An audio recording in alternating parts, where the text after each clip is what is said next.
All right, everybody, welcome back. Episode 78. I can't believe we've done 78 episodes of this. I can't believe all three of us are still here. Um, so thanks to Carlson Zeus for that intro music. Greatly appreciate it. Go check them out. Apple Music or www.carlsonzeus.com. So we were going to have an incredibly prominent guest on this evening, but we couldn't make it work just in such a short amount of time.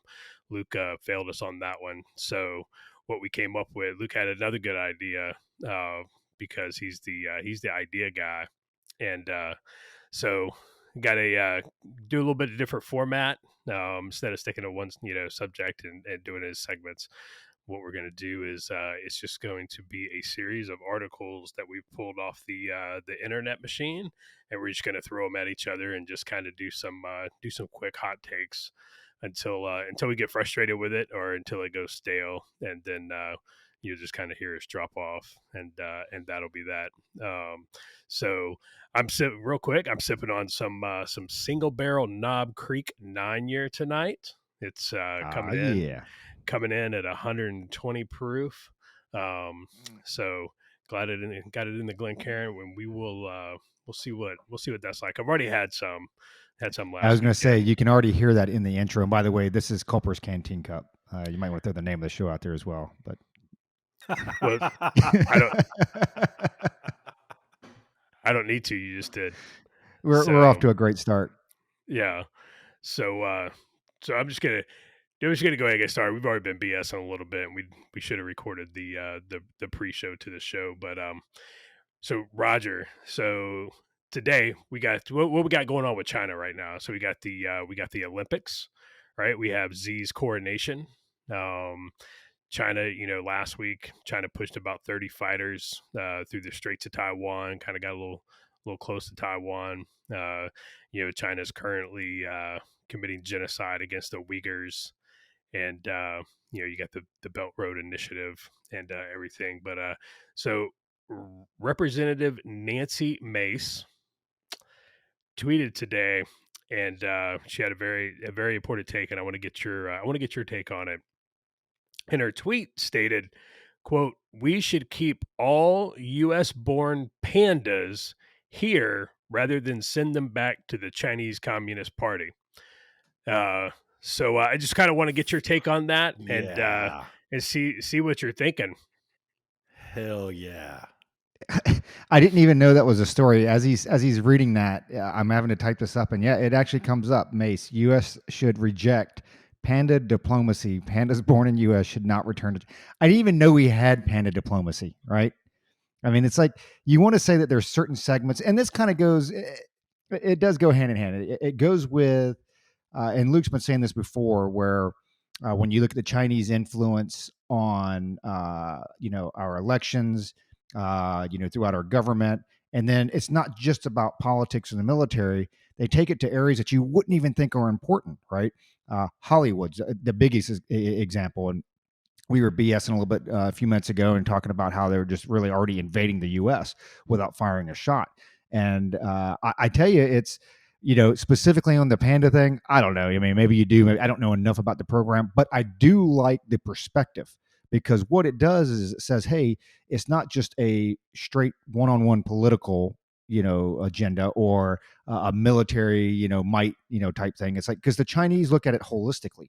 They're like, hey, we don't have to attack you with a military. We can do it through the Lunar New Year, right? The holiday, the new federal holiday, and I think Luke or Josh, when you brought up the Olympic athlete born in the U.S., Chinese heritage, going to the Olympics for China. You can do it through comic books, and you can do it through the heroes and the heroine and this, and you never have to fight, shoot, fire around. So I think when you look at the panda diplomacy, I mean, maybe it's one of those that, hey, you want to believe that there are certain topics and certain segments that are just not political, right? That they're just segregated from that type of stuff. Like, hey, can't we just do this for the good of the animals or the good of humanity or whatever it is? But I mean, nobody else is playing that way. So I mean, we're kind of I hate to be selfish about it, but it's like we're the fools if we're the only ones that play that way and nobody else is, because they are, we talk about cultural appropriation. They are invading our culture, and it's not just invading, but it's invading with the ability or the goal to exploit it, right? To push the Chinese agenda. We saw it with John Cena. We've seen it with LeBron James. We've seen it with the NFL, the NBA. You talk about the Olympics over there right now. It is beyond me how there wasn't more stink about sending athletes over to the Olympics. I don't understand that. For everything the Olympics stands for, okay, it's right up there with not letting Roger Clemens in the Baseball Hall of Fame. For everything that the Olympics stands for, to allow the Olympics to occur in Beijing, that's right up there with allowing Big Poppy into the Hall of Fame. It's one for one.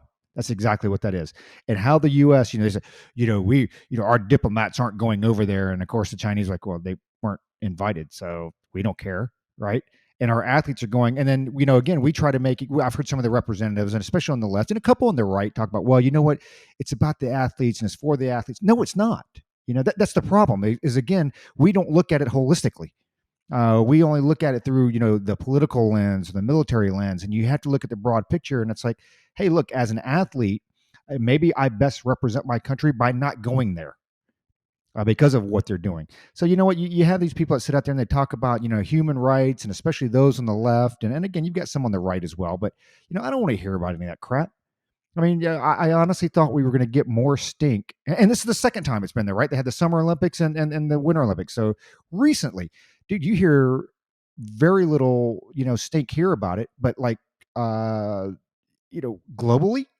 nothing. Like when I read the global news, nothing. There is not one chirp out there saying, hey, maybe we shouldn't be going there. And I think when, Josh brought up the was it the build back, not the build back their I keep forgetting the name of that damn thing that China has, their infrastructure. The BRI, Belt Road Initiative. Yeah, Belt Road Initiative. Dude, that thing is brilliant. I mean, I don't think they get enough credit for that, and obviously, I don't want them to succeed, but that is brilliant. But I think at the end of the day, it's like you sit here and you listen to the LeBron James and the NFL and the NBA. It's like, hey, man, you're taking advantage of slave labor. Genocide is happening. And we're not talking about like on a small scale, not that any scale is good or bad or whatever, but on a large scale by another world power, and people are turning a blind eye. We brought up, I think we talked about Taiwan not too long ago, talking about China taking over Taiwan. And, it was news to me when I was doing the research on it that we don't even recognize Taiwan as a sovereign entity. There's like 17 countries that do, and none of them like are any in the top 150, as far as world power goes. Right. Someone might even know we're countries. I like to say I'm well versed. I'm like, this place a country is just like a city in Nebraska. I'm just like, oh, it's actually a country. How many people are there? 4, and 2 married Chinese that move there. But it's like, so, we don't even recognize Taiwan as a sovereign entity. So what scares me the most about it is that battle is probably already lost. Now I know I've taken that a long way from the panda adoption. So I guess I'll throw it to Luke and get his thoughts on whether we should allow, I guess so we take pandas that are born in the U.S. So I didn't know. I mean, are we doing that? I guess we are. I guess we take pandas that are born here and we send them to China to go in zoos, or what do we do, or to live naturally? I don't know. When it comes to panda bears, I take the Fight Club, Tyler Durden, the narrator, who ended up to be Tyler Durden. I take his view on pandas. I just want everything to burn, man. Screw all those pandas who wouldn't screw another panda to save its species. Those are the. There you go. You know what, pandas. If you're not gonna procreate in the wild, your digestive systems are so inefficient that you've got to eat for 23 hours a day, or I think it's something like 90% of their waking hours are spent eating because they only eat bamboo shoots, and there's no nutritional value. It's like lettuce, so they're just barely scraping by living, and it's like. I just don't. Are they cute? I don't care. I mean, I watched Yellowstone last night, where they were pro. I'm getting way off the rails here, where they're protesting the cattle, and old Dutton gives them the speech about what plowing does to a field. How cute does an animal have to be in order for you to care about it? Because when you plow through a field, and everybody knows this, and anybody who's spent any time on a farm knows it, man, it is genocide. When you plow a field, you kill everything. That's why there's birds flying behind those disc plows when they're going through those fields. Man, they're eating all the carnage they left behind. Okay, so all right, so enough about pandas. I really don't care. I will. I was talking to the wife about this today about the Olympics, and there's really a lot to say. Vladimir Putin fell asleep when the Ukrainians marched in. That was a funny. That's a good move, Vlad. Man, that's pretty funny. That's pretty gangster. But there's a lot of news at the Olympics. They grabbed that Dutch reporter. I mean, it like hurried him off exit stage right, and that guy was straight up Chinese government. It's just it's a mess. I've been reading some tweets from some athletes saying that it reminds them of Squid Game because they kind of have them all in one area. And I'm like, whoa, I wouldn't want to be in this Olympics. And I do, Roger, I do feel for the athletes somewhat. Boycotting Olympics is a big deal, especially for those athletes that have worked so hard to get there, and that's their first time. Not looking at that snowboarder Sean, what's his name? He's been there so many times. I don't feel for him. Whatever, dude. Why? With guys like him, that's the guy who should say, "Screw you, Pelosi. I am not going to shut up and dribble. I'm going to get up. I'm going to win a gold, and I'm going to make a scene." That's what he should do. That's what Heck yeah. people like him should do. But I feel, if we boycotted the Olympics, it's really too bad for those athletes. But man, we did it in 1980. I think it was 80 in Moscow. And a lot of those athletes had to suffer because we were in a bigger fight back then. So I got mixed feelings on that. But, the wife and I were talking, and, why doesn't the IOC, man, and I'm talking about the U.S. as well. Why does the IOC, instead of having the games in Paris, Los Angeles, Beijing, Vancouver, these major cities and all the countries that can afford it, man, why don't the IOC just get together and say, you know what, this year we're going to do it in Kigali, Rwanda, and let's all of us dump a ton of money because Kigali is a really nice city now. Apparently, I mean it's one of the nicest cities in Africa. So man, let's dump some money in some of these economies that can't afford to build an Olympic village in 4 short years or 3 short years, however long it is. Bogota, Colombia. How about that? I'm sure we could do the Winter Olympics down in South America somewhere. Let's spread. I don't want to say spread the wealth; it'd be too communistic about it, but I think it would be really good to kind of mix it up a little bit like that. I don't know. 'Cause I mean, they don't have enough money to pay them off. I mean, it's what was it, like that's 3, 4 true. years ago? They were talking Yeah, about Yeah. maybe even longer than that when, like, they're like, "Hey, the IOC's been bought." yeah. Right? Yep. I mean, that's the thing, and it's all just a money making thing. I get it, and I think 2028 the Olympics are back in Los Angeles. That ought to be interesting. LA's better make a comeback in order to have the Olympics there. I'll tell you. Now, Josh, I don't know if you want to cover any more of the Olympics, but I got another story I want to kick to you. This one is from who's this from here? Press Herald. Islamic State's ghost leader was plotting comeback when U.S. commandos cornered him. Abu Ibrahim al Quraishi was the second person to lead the Islamic State in its current incarnation, and his death was nearly identical to that of his predecessor. Now, Josh, I know last night after this happened, you learned a thing or two reading all the counterterrorism experts that just came out of the woodwork on Twitter. So, what are your thoughts on that raid? What are your thoughts on what obviously it's a good thing. Anytime an ISIS guy dies, it's angel gets its wings. But give us your thoughts on that and all the CT experts out there that came out of the woodwork. Oh, dude, it's a shit show. So start off right. So a dead terrorist is a good terrorist. A dead terrorist equals a good day, right? When you wake up and you see that the Baghdadi's successor is dead. Like, hey man, today is already off to a fantastic start. So, but then all the CTV experts came out because like the story is, there was they did a half, beforehand. Apparently, aircraft, some type of aircraft, probably fixed wing or rotary, Josh, my mom doesn't know what a half is. Can you tell my mom what a half is? a helicopter assault force. There you go. So they prepped, they hit the target beforehand, so it wasn't a complete surprise. That that the U.S. was coming to get them. But you get on the ground, and it's a capture kill mission. Well, at the end of the day, the enemy gets a vote, right? And so you know, ultimately, the story is that he blew himself up after a prolonged tick. Apparently, they were on the ground for about 2 hours. That's a long time to be on the X, an incredibly long time to be on the X. Um, but so anyway, they're on the ground for like 2 hours. Finally, dude blows himself up with a suicide belt or a vest. Don't know which one. There was civcas. There were civilian casualties, women and children, and of course, now people are losing their minds. So all over Twitter today, it was, how did we identify him if he, people are asking, well, how did we identify him if he blew himself up? And they're like, well, we identify him with a fingerprint. And people are like, no, if he blew himself up, then his entire body would be vaporized and there would be nothing left. And you're like, no, that's not. You're like, nope, that's not how suicide belts and vests work.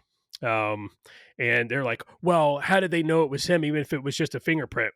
Well, he was in prison. He was in Buka in United States custody with Baghdadi back in '04 and '05. So that's how we know. We already had his biometrics. So it was just a matter of, taking the finger and doing a fingerprint match, which, I mean, law enforcement agencies all around the world do that every day. So, but people were, and then, dude, it was absolutely crazy. And people were like, well, why were they on the ground for 2 hours? Why did they kill the civilians? It was like, okay, here we go. Like, hey, man, sometimes shit doesn't go as planned. If you don't believe that, go watch the movie Black Hawk Down and then come back and let me know. They were supposed to be on the ground 30 minutes. How long did that last? And then, all these other people are like, well, I can't believe, the civilians, we killed civilians, blah, blah. It's like, hey, man, these people surround themselves with women and children thinking that we won't target them. But at the end of the day, they don't care about women and children. That dude blew himself up with his kids right next to him and his, one of his wives. Apparently, he had 2 wives in the house. But all these people, they're clutching their pearls and it's, this or that. And at the end of the day, man, it's a lot of them were conservatives. A lot of them, the Jack Posobics. Did I say that right, Luke? I get it right this time. Posobic. That whoever goes by the handle Cat Turd on Twitter, which is a hilarious handle, by the way. But they were just they were questioning it. And it was this and that, and it was like, guys, you know what? You have never been involved in a CT operation, and it shows. It flat out shows. Jack Posobiec likes to talk himself up about, being in the Intel community, and he was in the Intel community at one time. It's like, so you've never seen a storyboard. And all your time in the Intel community, you never saw a storyboard like this? Well, if you didn't, then you weren't doing anything remotely cool. You were probably doing like the threat assessment for the fob where, Luke got his ticket for not having a PT belt. Like that's what you were doing, Jack. So yeah, it was absolutely disgusting, but people are all upset about it. And it was like, at the end of the day, dude, I really don't care. You know what? I'm glad the mission went. I'm glad the mission, was authorized to go. I'm glad none of our guys got hurt. And at the end of the day, the leader of ISIS is dead. So it's next up, man. Who's next? Get on deck so we can JDM you too.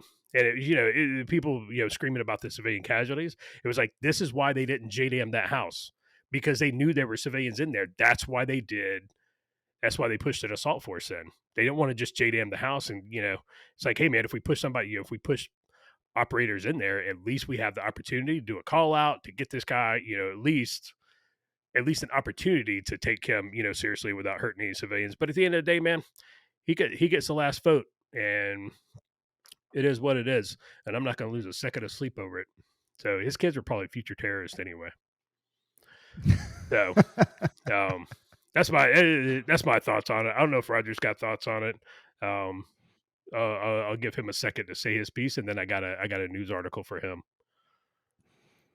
So we should drop two JDAMs on him, but A bigger problem is it's a lack of perspective. Like I don't mind the questions, and we talk about it all the time. We read through Twitter, and all these experts come on, and believe me, I think between the three of us, we are experts on very little. But what I do know, I know pretty well. Okay, but across the broad spectrum, there's a lot of things I don't know. And you know what? I don't go into those conversations. I'll listen, right, and I'll do the research and try to get garner as much as I can. But hey, I'm not throwing my nose in that conversation if I'm not well versed at it. So I don't necessarily mind the questions, but again, it's like you said, with the all the experts coming out of the woodwork. I mean, your buddy Jack was probably driving the other commander with Pete Buttigieg. So that probably tells you what his role was downrange. So when you are the senior intelligence officer, or you were a lieutenant in the Navy as an intelligence officer, and you were the commander's driver, that tells you how good you are at your job. Just putting that out there. That's what we call an indicator. But there really is a loss of perspective with not just today's generation, but several generations around today, as far as what warfare is like, what it's like in Afghanistan, what it's like in Iraq, what it's like in Syria, and all these other countries that we no longer supposedly have troops in. It's not like World War One, World War Two, Vietnam. Lots of movies came out. Vietnam, you've got dozens and dozens and dozens of movies. Everybody, they kind of know what that's like. And Afghanistan and even Iraq, I mean, it's kind of just been like the quiet, silent war. And the families that are engaged in combat and in the military, it's not as extensive as what it used to be. It's like Luke always, he loves to say, not my kid, right? Not my kid, because back in World War II in Vietnam, everybody knew somebody that was downrange. It was probably your brother or your father or your uncle, and people in the neighborhood, right? The victory gardens, obviously before our time, but you had the victory gardens and victory cigarettes, and giving away your spoons and forks and melting metal. I mean, all that and stuff like that dates all the way back to the Civil War, right? I used to have a round that we got from Gettysburg where they're like, hey, this was melted from some silverware they had, and they had to use it as rounds. Everybody had to sacrifice something. And when you look at Iraq and Afghanistan, that really hasn't had to happen. The people that have been sacrificing are those men and women who have served and who have deployed in their families. And it's not as that effect is not as extensive today throughout the communities as it once was. I mean, the neighborhood I live in, I think we have maybe one or two other vets that live in this neighborhood. I mean, and don't get me wrong, I dig it, especially for retirement life. But it is completely civilianized, and it's kind of awkward when you interact with some of these folks, and there's folks from all walks of life, right? You've got some doctors and dentists and salesmen, and some people are mechanics and this and that. And you tell them, hey, what'd you do? I was in the military. So what'd you do? Well, I was the commander's driver. Oh, really? Yeah. Well, I was an intel officer, but I drove the commander because I was that important. But when you have those conversations with these folks, talking about how it is in Afghanistan, it's like it's almost awkward because they don't even know where to take the conversation next. Other than, hey, do you see any dead bodies? You blow anybody up? That type of stuff. But beyond that, it's very hard to interact, and I think that's something that we're definitely missing nowadays. And I don't want to say it's lack of appreciation, because the military's done a good job, I think, over the last several years, kind of propping up the military, propping up the vets. I mean, I think we took a little bit of a punch in the guts, right, with the COVID vaccine, mandates. And then I think when you look at Austin and Millie, God, that guy is fat, man. How is he still there? I mean, come on, dude. I mean, I get it. I mean, here's the thing. You are in uniform. Have enough self-respect. And God knows I was not like the model soldier. But here's the deal. I met height and weight standards, and I met the requirements to be in the military.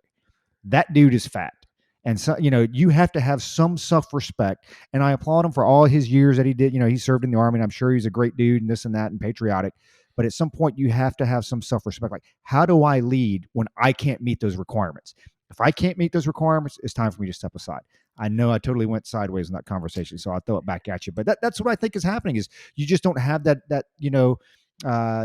perspective is just gone. It's not like grandpa coming home and telling you how it was, or my dad telling me how it was, in Korea or Vietnam, or it just doesn't happen anymore. Yeah. No, Millie is absolutely fat. Like, he is fat AF. I mean, he's got to be 350, right? I mean, like, seriously, he's 325, 350, Dude, right? yeah, I don't know. man, they're palletizing him for his jumps, for sure. All right. So I got one for you. So Elon Musk, man, Elon Musk does not like the fact that there is some kid out there that is tracking his private airplane, right? So Elon Musk, it's like, hey, brother, I'll give you $5,000 to stop doing it. Apparently, this kid's got some Twitter bot that just automatically pushes notifications, of Elon's tail number wherever it goes. So Elon goes to him, it's like, hey man, I'll give you 5K to knock that off. Well, the kid told him to pound sand. The kid came back and is asking for 50K to shut down and stop tracking Elon Musk his private jet. So, and the dust up's over. Elon Musk is like, hey man, I'm not. There's a lot of people out there that don't like me. And, of course, the people on the left don't like Elon Musk, even though Elon Musk is not he's not an ultra, he's not a super conservative. I mean, he named his kid like, ones and zeros, something. But anyway, so Elon's like, hey man, that's a threat it's kind of a threat to my safety. At this point. So you start talking kidnapping for ransom, or, maybe the US government wants them, they want to Michael Hastings him. I don't know. So what's your take on that? At what point does that become, a legitimate safety concern? And at what point is that, hey man, it's publicly available information. Once you pull it, you can pull it off of Flight Radar 24, pick an app.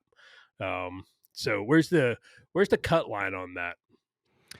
Well, I would say that, you have to look at what your expectation of privacy is, right? And we're all familiar with that in the intel community. And basically that's like, hey, there's certain information that's just out there that I assume if I walk to the mall, people are going to see me.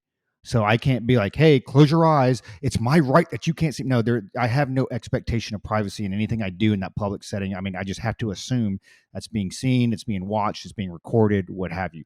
Obviously, what I do behind closed doors in my house, I have an expectation of privacy. So that's when you get into the legalese with the warrants and that type of stuff. Hey, if I'm at the gym and I'm in the locker room, do I have an expectation of privacy? Yes, I do. And again, depends on whatever actions you're looking for from there. But I think with the Elon Musk thing, one, did the kid actually get 50,000? I saw the 5,000, and I saw he retorted or replied with 50,000. Did he ever get it, or did they say? I don't know. Okay. So, I mean, the reality is, hey, man, if you fly and you fly privately, you have no expectation of privacy. I mean, we know that's out there. There are enough chartered, and I get it because the guy's like the richest man in the world, so he's got his own stuff, but not too hard to charter flights. I mean, it's really not. I mean, he could just bounce around forever, and by the time you ever found out what flight he was on, I mean, that thing is gone and somebody else is on there. So, there is no expectation of privacy. As far as the threat and this and that, I mean, even though he's got all the money in the world, I would say that he has at least the same resources that any of us do, right? I mean, driving, reporting my license plate or recording my license plate, which by the way is considered public information. You've got a lot of, license plate readers out there and this and that. So, I mean, I'm on a public street. I'm driving my vehicle that's registered to the state. So, I mean, I really don't differentiate the two. It's like, hey, if you're really that concerned, you obviously he's fortunately he's rich enough that he's got a security staff and he can do, take those extra measures to protect himself, which is probably more than we can, right? I'm going to teach my family some crappy SDR that I couldn't run right when I was in the Army, and they're going to, get schwacked or whatever it is. But, you go, for us, we go to our local police or whatever. So from that aspect, it's like, hey man, and especially for the amount of money and I like Elon Musk. I like what he stands for, generally speaking. He's got the resources, he's got the money. He can obviously change a lot of his transportation means or, obfuscate them or whatever to do that. Side note, before I kick to Luke to get his thoughts. So I thought General Milley was a lot taller. I thought this dude was like 6'4", 6'5". No, dude, he's like, I mean, dude, he's short. So he's 5'8", and his listed weight, and I say listed because it's kind of like sports, right? You always list about 20 pounds under. So he's 5'8", which means he's probably 5'6.5" or 5'6 3/4. His listed weight is 209. Oh, at 5. Wow. He's a bowling ball. Dude, if somebody told him to haul ass, he'd have to make 2 trips. Oh. Yeah. Real quick, and then you can throw it over to Luke. Hey, for you guys that are listening on the podcast platforms, you need to get over to YouTube and take a look. The lighting, Roger's lighting is fantastic. For He's got a new once. he's For got a once. new Excellent. lighting setup, and it is absolutely studio quality, fantastic. You got to get over there, see Roger in all his ball headed ass glory. Actually, what I So have is I have my kids with flashlights, so they stand in front of or behind the laptop, Hold the and like, light hey, right. move the slave labor. That's what I do. I just pat it down a little bit or whatever. So I've got one. I've got one for Luke. Okay. And I'll preface this because I'm shocked at the coverage of it. I'm shocked at the perspective that the media covers this from and what they're actually concerned about versus what I think is one of the major issues. So anyway, Josh's favorite sport, NFL football. So Brian Flores was the Miami Dolphins, and it's down in his neck of the woods anyway, so it's close enough to him. But the Miami Dolphins head coach or former head coach Brian Flores, he was fired.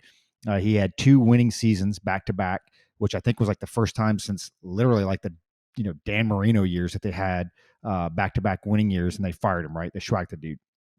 So he files a lawsuit, talks about systemic racism and sham interviews and incentivizing tanking, yada, yada, yada. So I'll just read like the first paragraph and then I'll kind of give it to you for your thoughts on it. But former Miami Dolphins Brian Flores filed a class action lawsuit against the NFL and its teams this week, accusing them of sham interviews, incentivizing losses, and pressure to improperly recruit players. The league and 3 of the teams involved, the Dolphins, New York Giants, and Denver Broncos, denied his allegations in short order, leaving 2 distinct tracks to follow. Out of all those things, everybody talked about because you have the Rooney Rule in the NFL, which means if you have a head coach position open, you have to interview at least one minority. Now, I don't know if that means socioeconomic minority or if that's the Whoopi Goldberg definition of minority, or I don't know which definition we use there, but you have to interview a minority. And basically, he was saying that with the Giants and the Broncos, they interviewed him which is kind of weird because they followed the law. Well, they only interviewed me because they had to interview me. I was like, well, yeah, because that's what the Rooney Rule says, and they didn't hire me. Okay. But how much coverage do you think? Well, one, I'll get your thoughts on the Rooney Rule and how that goes in football. But how much media attention was paid to incentivizing losses, where they were talking about up to $100,000 a game if he Yeah. would tank the game for a higher draft pick? Well, well, first of all, so the Elon Musk thing, right? I think either the kid or probably more like his parents are a little bit short-sighted. I think if that was my kid and Elon Musk said, "Oh, $5,000," I would make it a meme, make it go viral, and he goes, "Okay, $50,000." And then I would joke back and forth with him because Elon has a little bit of he's got a sense of humor and he's a funny guy and he likes stunts. And I'd be like, "How about a job when I turn 18?" Or, and he's like, "Well, I don't know." Okay, well, and if you were out viral like this, the whole world would see it. And Elon could be, "Yeah, I want to get this kid a job, or at the very least, stock options." You know what I'm saying? So, I whatever. Okay, so the Rooney Rule and Flores and all that stuff. Yeah, Roger, I was hoping that I was on your same wavelength with that. But when I first, 2 thoughts entered my head when I saw this story in passing, because I say in passing because it's like I feel like that movie Major League, where the catcher Tom Berenger's sitting there with the old people and he's talking and they're like, "Well, so what do you do?" And he's like, "Oh, I play baseball." "Where?" "Oh, here in Cleveland, professional baseball." And they go, "I didn't know they still had a team." "Oh yeah, it's great. We got uniforms and everything." That's how I feel about like the Miami Dolphins. It's like, thank God they had a win it, the undefeated season so long ago, and Dan Marino played there. And Zach Thomas. Shout out to Zach Thomas. Otherwise, they just like totally like, what other team is less important these days than the Miami Dolphins? That was thought number one. They still have a team. And thought number two was, who was the idiot who decided that they were going to pay the Dolphins to lose? I mean, you don't got to pay them to lose, dude. They'll do that on their own. But yeah, man, dude. I mean, I think Shoeless Joe Jackson and Pete Rose. When I saw that, in all honesty, I'm like, Who was paying that? Who was offering these things? Supposedly it was the What is GM. going on? Yeah. And it's like, Nope. okay, are we going to dig into this a little bit? Because that I could care, dude, the Rooney rule and all that stuff. Okay. Yeah, whatever. Affirmative action. Okay. I guess that's an issue. We could carry this story with that issue in the public. But man, the fact that they're going to throw games, I mean, in professional sports, I mean, right, Josh? I mean, in professional sports, that's the one thing that is just like, no, no, no, we cannot have that. And that's, the gambling issue and all that stuff, Michael Jordan's issues with that. Um, and that's a good one right there. It's like Michael Jordan. Everyone just sweeps all that stuff No, under you the you rug. just shut your mouth. We don't talk about the Hey, goat. I'm not saying he did or didn't, but nobody talks about it. Nobody I'll, talks about it. I'll say he did. But yeah, I thought, Roger, I'm totally with you. I obviously, this is probably going to be swept under the rug with the paying to throw games. But yeah, that headline more than, or that part of the story more than anything else stood out to me. Um, I don't know, Josh. So you could cover that a little bit, but I'm going to give you a choice on what you want to talk about next. So do you want to talk about the AP reporter just schwacking the hell out of Ned Price? Or do you want Yeah. to talk about no, or do you want to talk about the jobs report, the Terminator dogs at the border, or Facebook taking a bath? Which one do you want to talk about? Oh man. Oh, those are all good. Those are good Yeah, ones. Terminator dogs at the border is badass, man. If you've ever seen that episode of Black Mirror, holy crap, that came right into mind. So I'll give you Yeah. again. Okay, so we got the AP reporter and the Russia stuff about Ukraine and the fake movie, the jobs report, Terminator dogs, or Facebook taking a bath. So let's do the AP reporter. I would do the Okay. Terminator dogs, but I'm not familiar enough to do that story to talk about it. So let's do the AP reporter. Well, The yeah, Roger. Wait, no, I got to read the headline first. I got to give the audience some background. You just answer. So, and don't forget to address and don't forget to address Flores. So, just a little bit of background. So, apparently the Pentagon and everybody is all on board with Russia supposedly has this fake video out there that they're going to put out showing Ukraine. It's a fake video showing Ukrainian troops attacking a Russian position, and they had all Hollywooded out, with dead bodies and explosions and all this stuff. And they were going to put that out in the public as a pretext for invasion of Ukraine. And the US and UK, apparently, and a bunch of other allies corroborated this and said, yes, this video exists. And that's what Russia was going to do, is they were going to use this as a false flag type of thing and use it to invade Russia. Now, I've seen a couple of Russian movies that try to break into Hollywood. I don't know if they have the capability. But Josh, so what do you think about that? And then, the State Department spokesman, I think it was a State Department spokesman, right? yep, Yes, it was Ned Price, Ned who's a Price. former case officer, who's a former CIA Yep. case officer, by the way. Yeah, this AP reporter, Josh, tell us what happened there and your thoughts on that. But don't forget Flores. All right. So real quick. So let's do Flores first. Um, One, yeah, I knew the Miami Dolphins still had a team because I still, kind of track news in Florida, being a native Floridian, and every once in a while they're in there. And I have a bunch of friends who are Dolphins fans because they have no dignity. And, and they post on social media about, their love hate relationship with the Dolphins. Like, whatever. Uh, but this guy's like, well, it's like, it was racism. Why, I got fired. It was this. It was like, well, it's maybe either one. You sucked at your job because of Miami Dolphins. You know, dude, who's the quarterback for Cleveland or whoever's going to the or no Cincinnati? Joe Burrow, that new kid, right? Like Yep. first year in the NFL. That guy has more playoff wins his first year in the NFL than the Dolphins do in the last 20 years. Like, and people are like, what's Fade saying? Well, I got fired because of racism. It's like, well, maybe it's because you suck at your job, or two, maybe it's because somebody started to find out what you were doing, and they decided, hey, man, this guy needs to go before this thing gets out about being paid to throw games. But and then he starts talking about how well, black people are underrepresented, within the coaching and the GM levels, in the NFL. And it's like, okay, white people are underrepresented in the running backs and wide receivers core of the NFL. So it's racist that the NFL won't hire me to be a running back. It's because I'm white. Never mind that it's probably I run like a 2 minute a 2 minute 40, but no, it's racism. Like the NBA won't hire me to be point guard for the LA Lakers because of racism. It's like, dude, you suck. You suck at your job. Just take it. It's like Kaepernick, dude. You suck. You came out in the first year, nobody knew how to defend against you. Then they figured you out pretty quick, and your quarterback numbers sucked.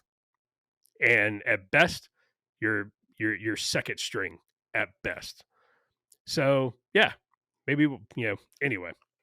So as far as the AP reporter goes, I think his name's Matt Lee, if I remember correctly. Yeah. So there's a Department of State briefing, and they're talking about this false flag video that Russia is going to use to to predicate an invasion. Well, to push armor into Ukraine because Russia invaded Ukraine in 2014. We covered that in episode 77. So Ned Price, as Luke stated, former CIA case officer, now the spokesman for the Department of State, gets up there and talks about this quote intelligence that we have, that the Brits have. People have seen it, and yes, this is going to happen. And so Matt Lee from the AP is like, well, what intelligence? What does it say? Where did you get it? What's going on with it? And so Ned Price is like, well, we can't reveal that. And he goes through, obviously, he's talking, and he thinks that Matt Lee's just going to leave it alone. But there's a plot twist. Matt Lee doesn't leave it alone. Matt Lee's like, nope, something is rotten in Denmark.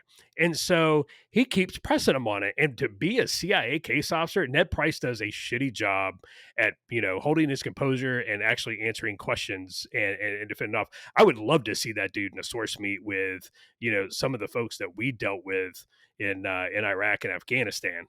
Dude, because Matt Lee did not let up. And it got to the point where it was like, no, specifically, like, we are going to, we are talking about going to war with a nuclear power. Like, we need something more than, well, trust me. And he was like, well, we've seen Ned Price is like, well, we've seen the intelligence. It's good. And, Ned Price drops. He was like WMDs in Iraq. Is it like WMDs good? And so Ned Price, he's obviously he's getting flustered. You can see him getting flustered. And finally, he says, dude, I don't know why he said this. I don't know if it was true or not, but he was like, look, the intelligence has been declassified. And so Matt Lee was like, well, then where is it? If it's declassified, then you can show it to me. You can give it to everybody right now. He's like, well, no, I just told you what it was. And Matt Lee would not leave it alone, man. He went at this dude. He beat Ned Price like I used to beat Tina. It was fantastic to see a journalist actually do journalism. It was like, we are, you are dragging us toward war with a nuclear power. It needs to be a little bit more something than, trust me, I've seen the I've seen the intelligence, but it's declassified. Well, no. You can, it's declassified, but I've seen it. Don't worry about it. It was just, it was the best. It gave me hope for about 20 minutes. That journalists were actually going to start doing their job again.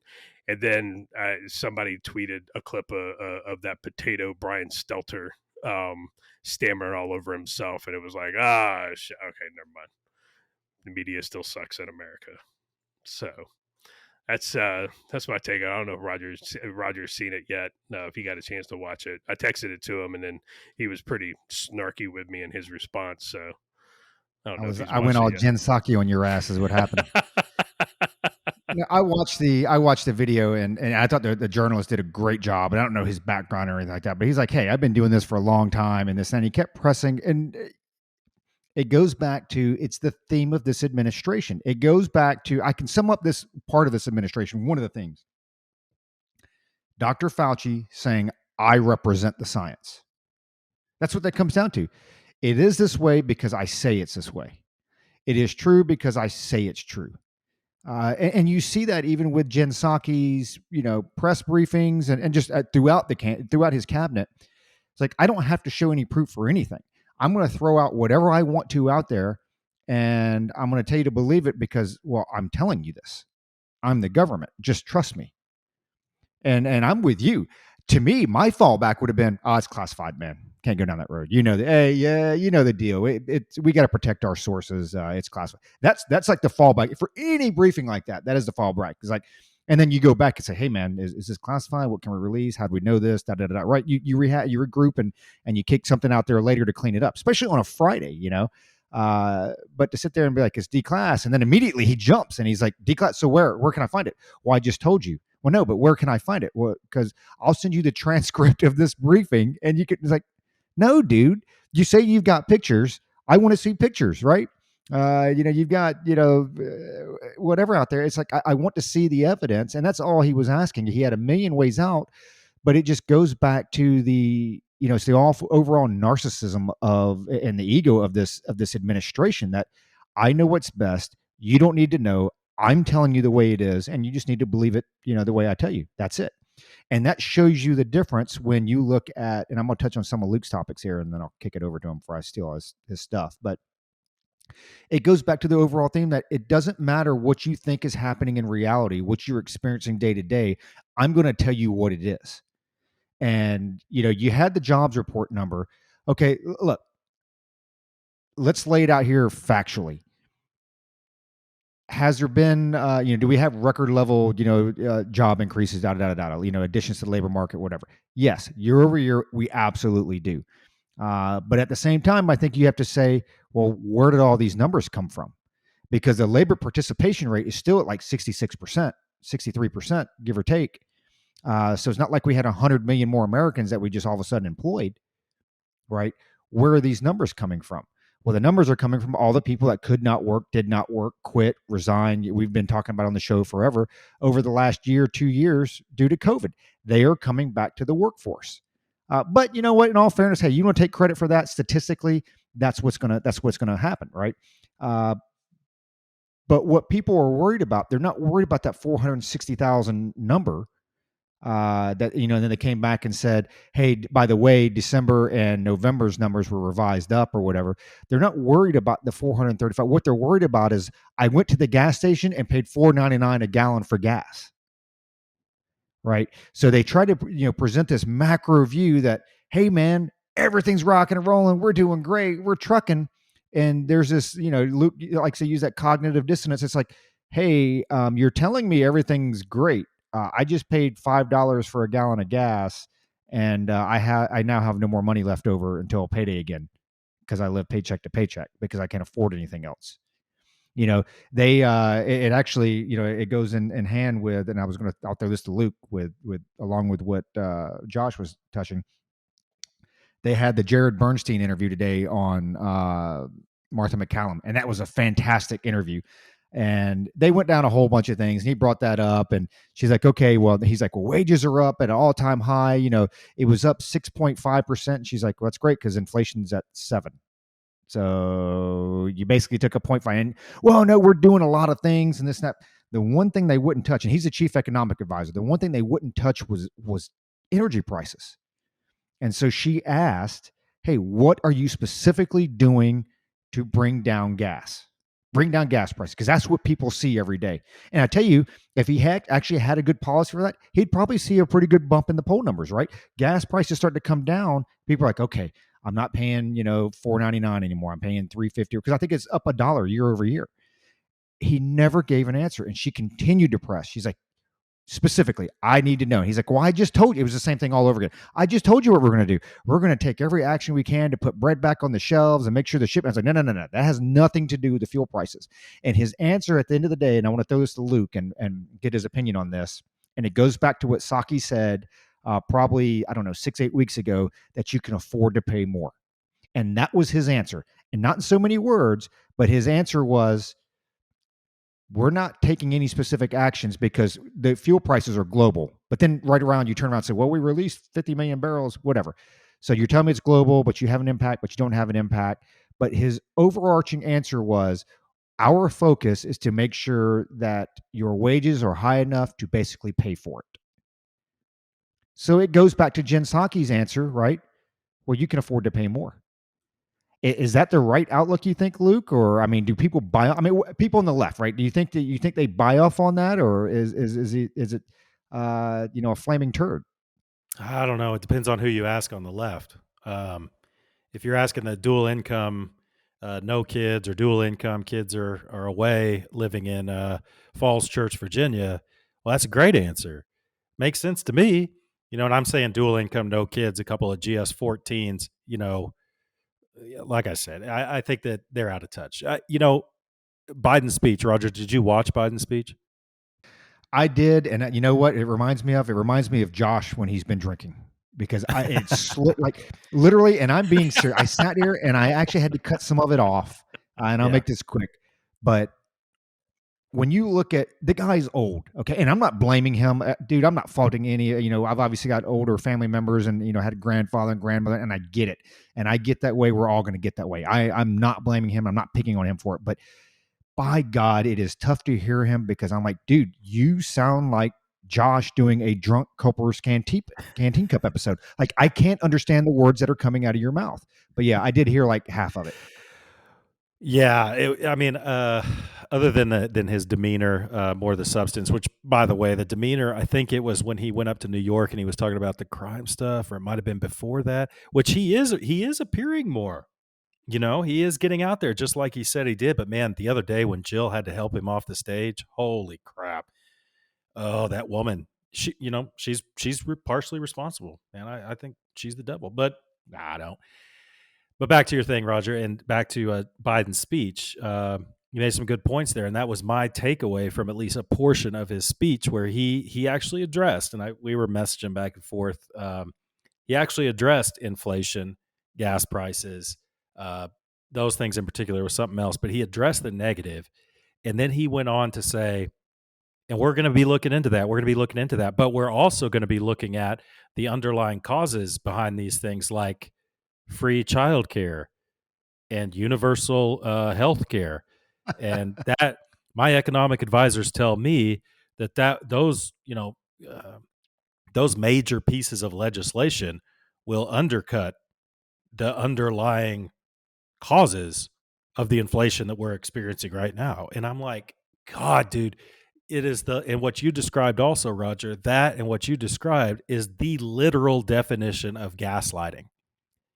It's tough out there for people, who, maybe, starting out, they have a couple kids, maybe a school teacher and a cop or something like that, or maybe they just started a small business. It is tough. It's tough, especially a small business like a restaurant or maybe a small grocer or something. Man, these food prices, fuel prices are killing them. And you got the president up there and his administration and the media carrying the water saying it's not as bad as you think. That is gaslighting. That is exactly what it is. That is a term that is misused on social media so much. But gaslighting, I mean, look it up. It comes from a Broadway play and later a movie. And look it up. Look up what gaslighting actually means. Um, it's frustrating to see. And they are so out of touch. You touched on it, Roger. You didn't touch on it. You underscored it. It's arrogance. It's arrogance and being so out of touch with what's going on. Now, I think we saw some glimmers of, some advisors coming on saying, "Hey, you need to address these particular things." They're trying to, but they're out of touch. And if they continue on this course and start pushing toward more major legislation like childcare and stuff like that, it's like, man, you are not going to get Main Street America on that, who's not following this day to day, did not watch your speech, is not listening to the senior economic advisor. All they see is what's in front of their face. The 6 inches in front of your face. Like, remember Peace with Inches, Al Pacino? Remember that? Any No. given Sunday. Any given Sunday. That's right. It's like it's the 6 inches in front of their face. And the administration is not tracking that right now. They're just not, dude. I mean, yeah, just the substance alone from the speech today. I mean, they're going to try to turn it around. I don't know how they're going to do that, especially with oil prices, or petroleum, whatever. 90 bucks, right? $90 a barrel, the $90 a barrel highest today. since, Yeah. Barry's first term. It's without completely crapping on their base, who they perceive is their base, which are close down the Keystone Pipeline, Pawnee, and all that stuff. I don't know how they're gonna turn that around. You know, other than, well, I got some theories on how they could do that, but man, they need to say screw off to their far left base and start move if they have any chance of winning, start moving more moderate and lower those fuel prices, because the fuel prices, I mean, that's part of inflation. It just is. That's part of the reason you're seeing the prices go up at the store. It's a fact. Um, Supply chain, right, Josh? So, Josh, I'm not going to shoot you a news article because I know you had one in the bag for Roger, and he just went ahead and just did his own thing. What do Okay, you sir. think? I mean, do you think that they can turn this around, and how would they do it with respect to inflation, fuel prices? I mean, the jobs report, like you said, I think Josh said, if I fired 100 workers and hired back 50, I didn't create jobs. It's a great point. So the jobs are coming back because everything's opening up. I think we agree on that. So that's good news. I don't see how the jobs report is necessarily bad news. It's just not as good as everyone thinks. Maybe it's a feel good story for now. But how do they turn it around? How do they do it? I the only way they turn this around is they lift all the COVID restrictions and they lift all the COVID mandates. Like that's the way that is how they turn this around. Um, you take a look at what's going on in Canada, and I'm not going to get on my soapbox about the fact that Canadians are fighting for their freedom more than Americans are, and how disappointed I am in my countrymen.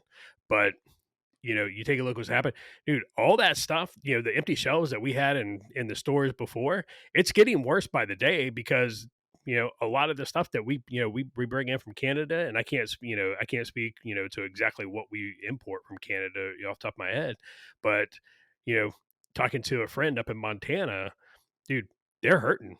They're like, we get a lot of stuff from Canada, and with those trucks not running, it is it's going to get worse. Shelves are going to get they're going to continue to empty out, and okay, yeah. So you talk about petroleum, dude. Gas prices. That's what people see every single day, and we don't get that. Gas prices are going to go up. Those trucks stop running. It is and God bless the Canadian truckers for what they're doing. They've already had Saskatchewan and Alberta, the premiers have already come out and said, all right, fine, we're lifting all the COVID restrictions, for our provinces. So it's working. BLM, take note, you don't have to murder people and, burn businesses to impact change, even though I don't agree with your change, but, peaceful protests, that's all they're doing. Truckers haven't hurt anybody. They haven't done anything, illegal. They are there.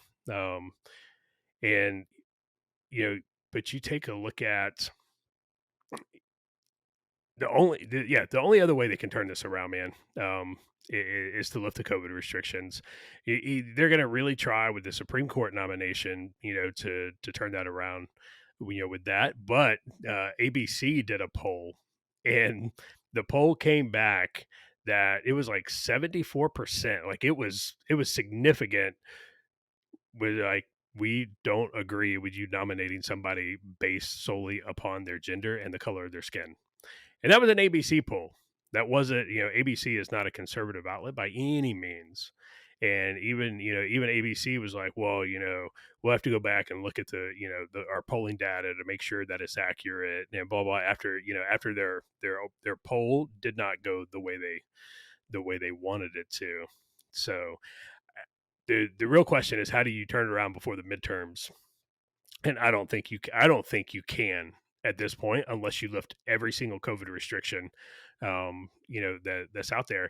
And you got a lot of states, man. Even Virginia, they are still fighting in Virginia. Loudoun County schools have absolutely lost their minds. The a principal for a school in Loudoun County, and I don't have it in front of me, has threatened to call the police to arrest students for trespassing if they show up at school without a mask. This is an elementary school. It's an elementary school. They're going to call the police on elementary school kids if they show up without a mask, even though the governor, Youngkins has said there is no more mask mandate. That is done. You have like it has gotten out of control at the local level, and this is where people can impact the most change. And we've talked about it before. Um, so that kind of dovetails me into what I was going to throw at Roger. So Roger, so Oakton, California, a school, has come out and they have placed the kids who refuse to wear a mask and unvaccinated. They put them in the gym, Saw that. turn the heat off, and put tables in front of the doors, and like nobody, local news media, they're kind of starting to carry it. The conservative outlets are carrying it. It's gaining some traction on Twitter. But let me ask you this: so your kid comes home and is like, "Hey, Dad, man, they've got us in the gym. It's 37 degrees outside." Because somebody on Twitter was like, "Well, it's California, so they really don't need the heat, do they?" It's like, yes, because all of California is San Diego. You absolute moron. So I looked at, so I pulled up the temperature, and of course I screenshot it and I tweeted back at him because sometimes I just can't help myself, and it was 37 degrees there today. So your kid comes home, is like, "Dad, I am locked in this gym all day. They turn the heat off. It's 37 degrees outside, and they put tables in front of the doors." What do you think about that? What are you gonna do? I would lose my effing mind. It goes back to what you said before. You were saying that you're not going to get on your soapbox, but I think it's well deserved, and it goes to a broader topic. I think I love seeing what the truck drivers are doing in Canada, because when you talk about true blue collar everyday, my grandfather was a truck driver, and we're not talking about Joe Biden truck driver. Like, my grandfather actually drove trucks, right? He actually drove semis. And my dad would tell me, how, sometimes when he was out of school, or back then, sometimes when he was in school, he'd ride with him across country and this. But when you talk about like the foundation of America, what makes us go every day, and just true blue collar, hey man, you don't put the miles in, you're not getting paid. It's your truck driver. And to see what's going on in Canada, I love seeing that. What pisses me off is when I saw that now, for the fans out there, they should know that, for both of you, we don't know what articles are coming up. We're just throwing out some random stuff, and we didn't like sit here and like, oh, I'm going to call this. We kind of threw it out there, but it's I don't understand why the parents are not out there right now with like pitchforks and torches. I mean, dude, I would like to believe if that was to happen in my small town where I'm at, I would like to believe you would have, 2,000 parents out there right now, picketing the school district, the school, or somebody's got a cell phone, right? I mean, I don't know the age of these kids. I think that they had to have been younger, because there's no way you're doing that to a 16-year-old or 17-year-old. No, this was high school. Man, that right. And so that tells you right there, because I know, like, when I was in school, yeah, that wasn't going to work. I mean, I saw the picture of the table. I'm like, oh no, that ain't going to work. Maybe that just tells you the state of our kids right now. But I'm disappointed. I'm disappointed. Like, where are the parents at? But here's the other side of this. So you talk about Glenn Youngkin and his executive order. Now, I actually have a problem with his executive order. Not that I have a problem with the content of it, but the state of Virginia passed it through their legislature. So there was a stay put on it right before we got on the show. There was a stay. And you know what? Hey, man, stupid voters, you elect stupid people and you get stupid laws. That's exactly what they got. And whether I like the law, don't like the law, or whatever, it is the law of the land in Virginia. And I'm sorry, by executive order, you just can't overturn that. And that's why they put a stay on it. So now the school districts can do whatever they want, because the people elected these people. The voters elected these people. There's like this disconnect, and I see it around here sometimes too, because even here, I mean, we have a pretty small town, and generally people are happy, but like Luke says, if you're not bitching, you're not happy. So that's kind of what happens around here a lot. But it's like, they don't, there is some disconnect somewhere where they don't understand, like, you elect the school board, like, you voted for this, and you can vote them out, and you can vote for somebody else.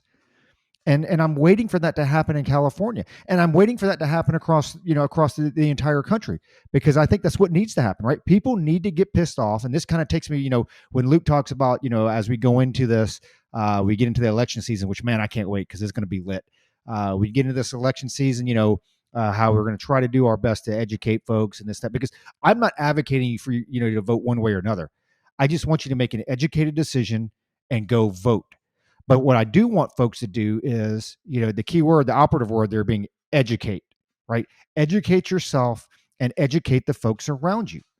And so, I'll throw this over to Luke. I mean, at what point do people get pissed off and say, I'm just not doing this anymore? I'm not doing this. We haven't even touched the big, to me, the big elephant in the room. So I just finished the Dr. Malone interview with Joe Rogan, which we can do that to close it out, after Luke gives his thoughts or whatever. But at what point do people just get fed up and say, no, I'm not doing this? As a community, we're going to get together and we're not doing this.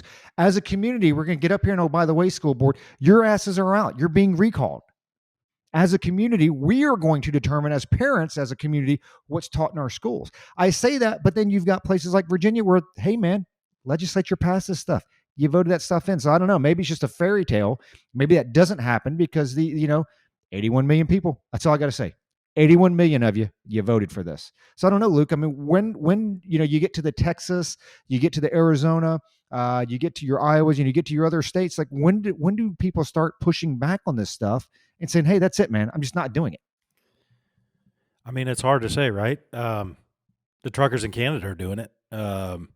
But and the reason I say it's hard to say, that's not a cop out. It's hard to say for me because obviously, I was in the military for a very long time, surrounded myself by military folks for the most part. And those folks that weren't in a military circle, like when I was last time I lived in Texas around San Antonio, uh, most of the people were like minded. It's not because I sought them out, or maybe I did unconsciously, but I've always surrounded myself with people that are like minded. And because of that, I think I have a blind spot. I think a lot of people out there have a blind spot. And, you know, Roger, the first thing you said is I would lose my effing mind if that thing happened to my kid. I think the three of us, and probably I would say 100% of our audience, except for the guy in Iran, maybe we'll talk about that later. 100% of our audience feels the same way. Now, I do know that a lot of our audience lives around people like those folks up in Loudoun County who might have seen their kid sitting in that gym and little Tommy forgot his mask that day, so he deserved to sit in the gym. Or the other parents like, damn right, those kids are going to sit in the gym. They're not going to be around my fully masked, vaxxed kid. You know, that we do probably do have some audience members. I have lived around people like that, I guess, but not predominantly. So it's really hard for me to say. Sometimes it's hard for me to understand how 81 million people could vote for Joe Biden or anyone else. I mean, I can understand the hatred for Trump, but I don't understand how someone could go to the ballot box and be like, this guy is going to be a good president. I can understand why they would say, I don't want Trump. I don't understand how someone could look at the state of things today and or last week or last month and think, wow, this guy's really doing a bang up job, but those people are out there. There's 33% of them or how much ever it was a couple weeks ago. So it's like, at what point do people stand up? I don't know. It's tough to say. You know, we were talking about the other day. We hope that Trump doesn't run again because that would be a tough win for the home team. And I said something to Josh, and Josh and I kind of had a falling out over the text where I was like, you know, Josh, it's so hard to have a conversation with you sometimes or something like that. Because my point, Josh, and we really haven't addressed that, so we're airing our dirty laundry. My point, Josh, is I think I said something to the effect of, I think some people are starting to wake up. And when I say that, it's like some people are like, I can't make ends meet. The inflation's bad. You know, there's so much bad going on. The politicians are lying to us. They're lying to our faces. You know, I'm being censored. GoFundMe is pulling, $9 million away from the truckers. What I'm saying is, I think that there's a rumbling underneath of populism, like a volcano ready to explode. And when I said that Trump was elected in 2016, and then Josh shot back, well, not in 2020. And I'm like, yeah, I get you. And that's the hard part about having conversations over text.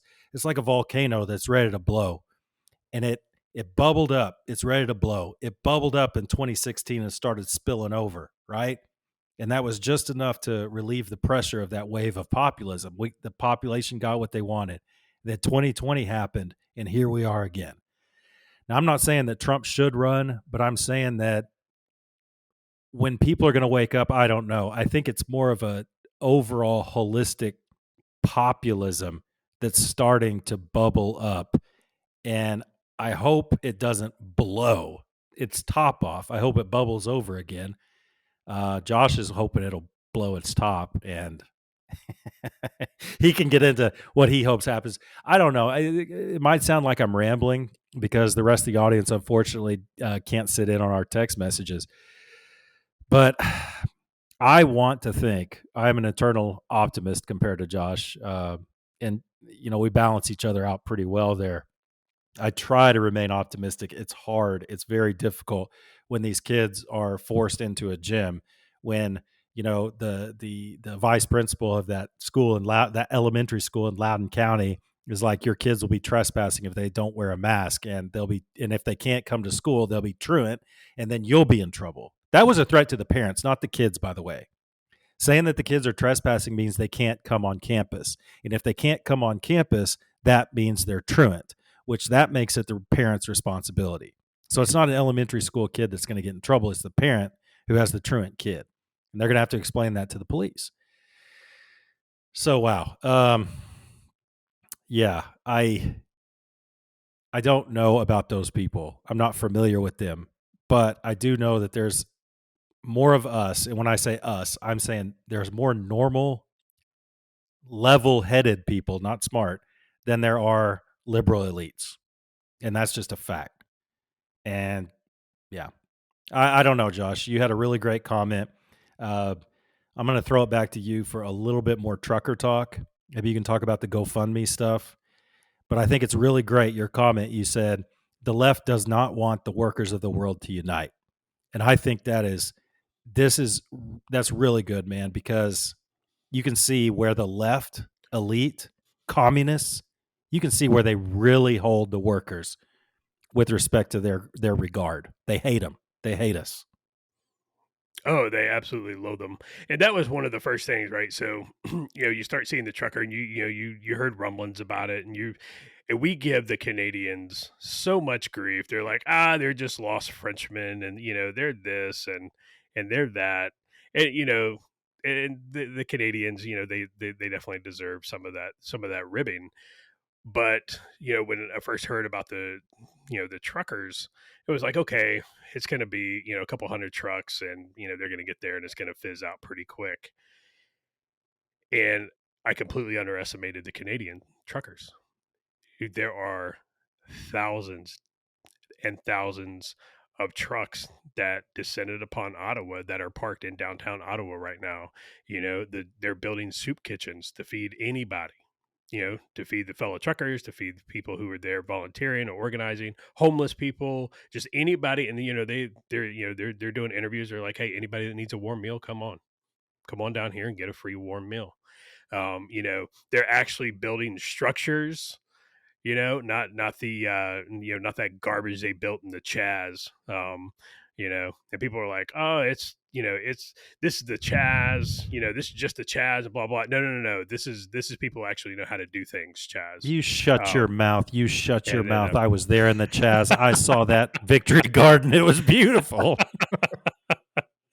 That Victory Garden had more human feces. So, and you saw it, and you're like, dude, this thing is gaining some steam. And then the next thing you know, like all over Canada, and they were like border crossings into the US, they blocked the border crossings, into the United States. And said it a little while ago, dude, the premiers of Saskatchewan and Alberta have come out and said, "Hey, we're lifting the COVID restrictions. We're done with this." Hell yeah. You know, which is fantastic, and so I'm super, super, pumped about the Canadian truckers. They got my support. I may or may not have donated to them.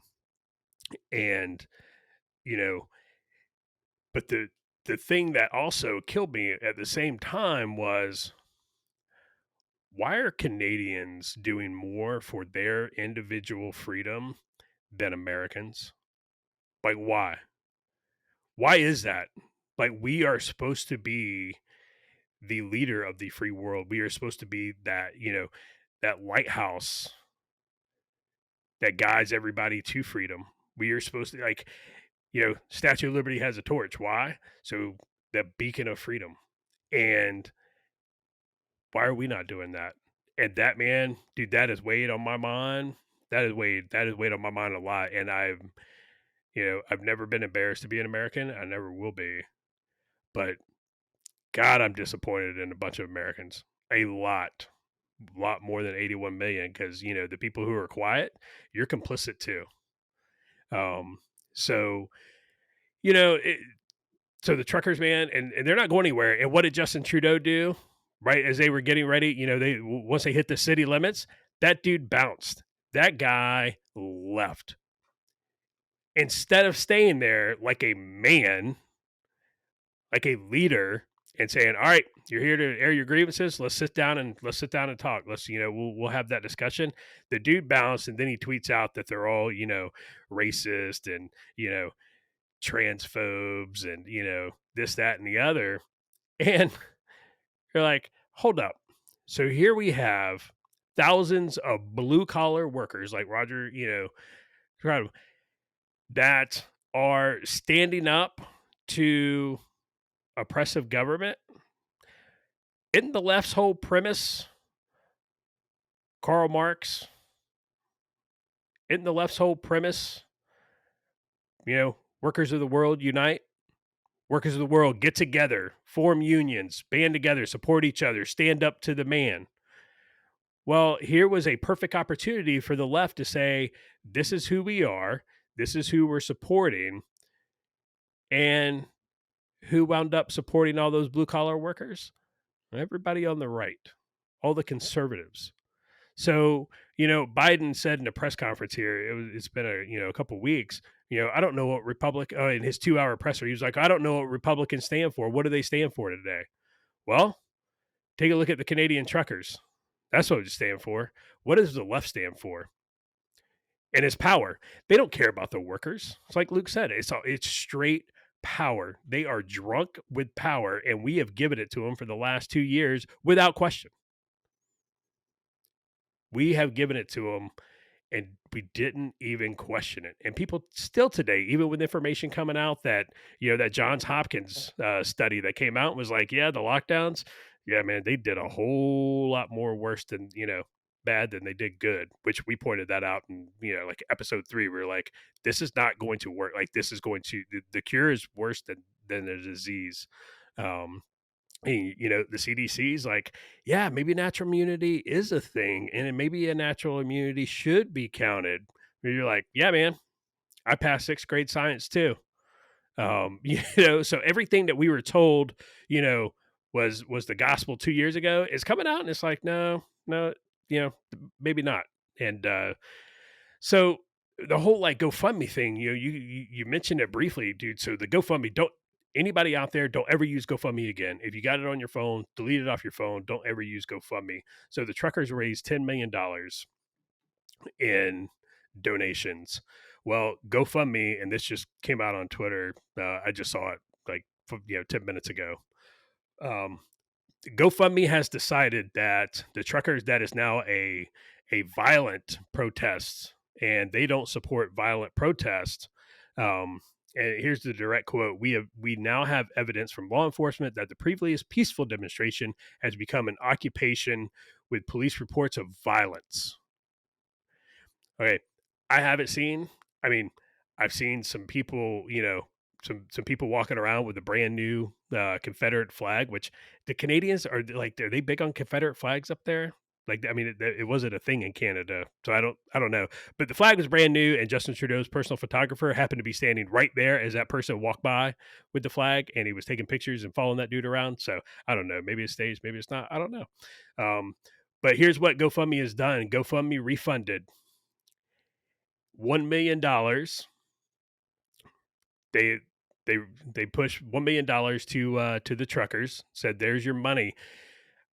And in accordance with GoFundMe's rules, the other $9 million, they will work with organizers and send all remaining funds to credible, established charities verified by GoFundMe. So $9 million, GoFundMe has decided that they're going to decide the disposition on that. For folks who donated, you have until February 19th to request a full refund. So don't use GoFundMe. Delete it off your dude. Just get rid of it. And that, that goes back to the whole. That goes back to the whole. The whole thing with, when Twitter kicked Trump off and Parler came up, and then there's like, oh nope, they were on AWS. Amazon shut it down. App stores wouldn't carry it. At a certain point, something's got to give. And Luke, I'm going to throw it to you, and you can talk. The Rogan Spotify thing. But at a certain point, man, platforms have to, you're either a platform or a publisher. We've talked about that a lot, but do we create? Do we have our own web hosting? Do we have that? Is that just the way we're going? Right? Where it's, some folks are just, hey man, we're on, we're doing the Parler thing or the Getter thing, and all the left is going to stay on Twitter and Facebook or something. But at some point, I think you're right, man. At some point, something's got to give. That volcano is going to blow. Personally, I think we just need to rip the Band-Aid off, take the top of the volcano off, a la Mount St. Helens, and let's just get it done. Because if not, it's just going to bubble over a couple, years later. We're just going to bubble over, and it's going to bubble over, and in between, we're still going to have all this drop. Let's go ahead and take the top of the volcano off, and we can have a hard reset. So that's my thought. That's probably, I don't know. We'll see. We'll see what happens. I asked Josh the other day. I probably shouldn't. Screw Josh. I'm going to say it anyway. I said, "So Josh, are things better or worse today than they were the day before Fort Sumter?" And he goes, "Worse." And I was like, "Oh my God, things are bad. Things are bad." So anyway, yeah, I had a really cool idea a second ago. Maybe this will dovetail into the I don't know, maybe the Facebook thing and the Rogan thing. Roger's dog's barking, so Josh couldn't go to him. So hopefully Roger will get that dog calmed down a little bit. He's good now. So, but real quick, so one of the things, I'm kind of all over the place tonight. I'm sure people who know me well and people who don't know me well have noticed that I'm all over the place tonight. So one of the things we noticed, I made a cute little post on Facebook the other night. I don't even remember what it was. It was quasi-political. And I was like, dude, I just don't get any likes on Facebook anymore. I don't know what it is, And Roger's like, I think it was Roger. He said, post a picture of your dog and say the same thing. I was like, okay, I'll try it. Because I think we've made that experiment before. So I posted a picture of my dog. I just took a picture of my dog and copied and pasted the exact same thing. And lo and behold, it's like 31 likes real quick. And it's like, man, wow. So we're going to try that for the cover art for this episode. Is we're going to just, I think Josh took a really, really cute picture of his dog. And like, as soon as he sent that picture, man, my heart, I'm a big softie when it comes to dogs. I was like, oh, my heart just melted. So we're going to use Josh's dog as our cover art this time. His beautiful, beautiful animal. But I'm gonna leave bubbling over alone and talk about Facebook a little bit and Twitter, some of the stuff going on, and possibly get into Rogan a little bit and kick it over to Roger. So one thing that the three of us have been kind of going back and forth about for, I don't know, maybe 3 weeks now is the cancel culture thing. And I think that bled over into a couple of our episodes where the three of us will talk about these things, argue about them sometimes, especially with Joe Rogan. and the Ted Cruz thing. I think that was a big one with the three of us. And there was something else. There was somebody else that messed up and said something wrong. Maybe you guys could remind me if you think about it. Just cut in. But you know, it's like a lot of these talking heads, uh, Jack Posobiec, Mike Cernovich, and there's a few of them. To me, are seeming more and more like carnival barkers.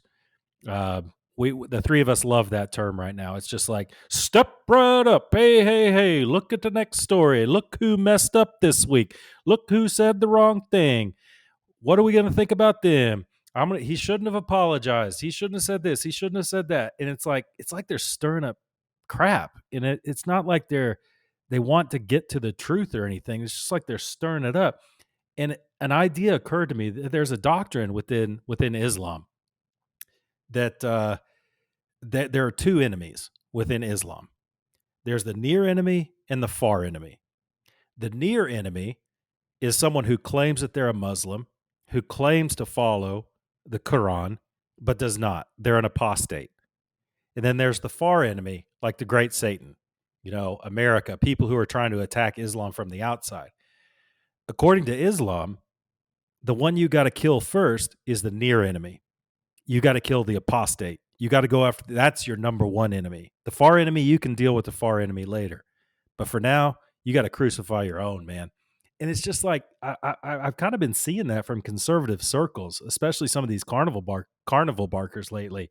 It's like we got to take care of these posers within our own, and then we'll go after those on the left. Then we'll win the election after we eliminate these non-true believers. And it's just, I don't know. I think some of these people, I think Jack Posobiec, and I'm not crapping on it completely yet, but I'm close. I'm close. It's like, dude, do you really care about the cause? Or are you just trying to get a lot of clicks? Are you just trying to sell more My Pillows? Are you just trying to get more clicks so you can go to Mike Lindell and say, see how many clicks I got? Keep paying me my check and I'll keep plugging your product. Because that's kind of what it seems like. And I don't know. I mean, maybe I'm just kind of going off on a tangent here, and maybe you can address that if you want, Roger. But I'm sure that you saw that Facebook stock plummeted 26% in a single day. And I mean, I'm no hedge fund guy or anything, but I saw this one coming, and I saw it coming. There were indicators. Those of us who know us well know that we look for indicators. One of the big indicators I saw were so many advertisements, just on and on and on, advertisements after advertisement on Facebook. To me, that said they need money. Yeah, I did, Josh. I'll let you cover that one. So that'll be a good one. So I saw all these advertisements. I'm like, okay, they need money. Another thing I saw is just less interaction with my entire friend group. People that I used to see coming across my feed, I just didn't see it anymore. I didn't see any interaction. My mom or my sister or somebody like that would post something, whereas last year they get, 26 impressions that I could see. We're only getting like 5. I'm like, okay, something's wrong, man. And we start posting pictures of dogs and you get more likes than if you just post, actual content. I mean, it's just the business model. I'm not going to say it's failing, but it ain't growing anymore. And that's a problem. And people, Josh has the best comments in here. So, Roger, I kind of left Rogan alone there. I kind of touched on it, but maybe you could address kind of what's going on with Facebook, what you think is going on, what that means for the future, and maybe hit the Rogan thing, kick it over to Josh, because Josh has to touch on the on that hedge fund that bought Facebook stock. That's beautiful, dude. So with Facebook, it's and they've been saying this for a couple of years now. It's a dying model, right? As far as the youth are not into Facebook. My kids don't Facebook. They're more into the Snapchat. Facebook is probably more our year group and a generation that's older. And it was good a couple years ago because we were throwing money into it and people were spending and this and that. And as our generation falls off of Facebook, you really don't have that younger generation. So that coupled with, or I should say couple because there's several items, the privacy settings with Apple as far as not allowing them to track. on top of the FTC coming back to them and saying, oh, by the way, your crypto coin, not going to happen, get rid of it. So that all happened in the matter of like 48 hours. And then Facebook came out and basically said, oh, by the way, Apple's privacy settings by itself is going to cost us $10 billion next year. Okay, with a B. That does not bode well for investors. And then the FTC comes out and says, oh, by the way, that coin you want to use throughout your whole thing, yeah, not going to use that either. So they ended up dropping that, right? So when you put all that stuff together on top of, hey, this isn't like a hot, popular, upcoming model. I mean, I remember when Facebook first came out, I was in the Army at the time. My commander was like, hey, man, you need to check out this Facebook thing. It's pretty badass. Right. That was the thing, right? It was like when Snapchat came out and, Twitter's, hey, you got to get on there now. And so you just don't have that. It's lack of a better analogy, it's just an old man. It's mature, it's a dying model, and you have to find some other way to generate revenue. And like you said, there's ads everywhere, they're censoring people, and it's like, hey man, you're kind of killing off the people that actually generate some of the traffic and the revenue for your company. So it'll be interesting. There's a lot of analysts out there that are like, hey, this is not going to get better for Facebook over the next year. They acquired Instagram several years ago, brought in some additional revenue, but everybody's heard the adage out there that, oh, by the way, if you're not paying for it, you are the product. Okay. So that's how they make their money, by selling the data, selling your uses, selling your clicks. They've actually got it to now where they have the Facebook stories that when you scroll through, that if you take an extra quarter of a second to scroll, you obviously stop and boom, that's just like a click, right? And so they sell that data or whatever. And then as less and less users are on there on the platform, they lose money. And so then you look at the privacy thing. One thing, like Apple, hate Apple, like Tim Cook, hate Tim Cook, whatever. They tend to be on the right side of as far as privacy is concerned. Apple's always charged a premium for their products because you are not the product, and you could argue that. I mean, maybe you are, maybe you aren't, but we definitely pay a premium. And because you pay for that, they're not forced to go into the advertising. Let me sell your data and this. Now, there's probably some back end of that stuff that's going on anyway through Apple Analytics or whatever. But Apple's the first, and you can probably see more and more. I mean, even now with a lot of your social media platforms, the default setting tends to be a private mode. You can't just follow anybody anymore. It's automatically defaulted to, I have to request. My location's automatically blocked, and I have to go in there and enable that stuff. You don't see that stuff, so that entire business model's changing. So I'll be curious to see where Facebook goes, and at the end, Josh can address the hedge fund thing. I did want to touch, and we got a few minutes left here on the Joe Rogan thing. So I don't know if either one of you or both of you watched the entire Dr. Malone interview. I finally got to watch the whole thing. It took me probably about a week before I got through the whole thing. And number one, I will tell you this. The people that majority of the folks, well, let me rephrase this. What I have read and what I have seen on there as far as all the people that critique that interview did not watch the interview. Not 1 minute of it.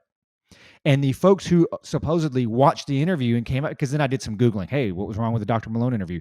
They put like 10 items on there. And I'm just like, I don't know what interview you watched either.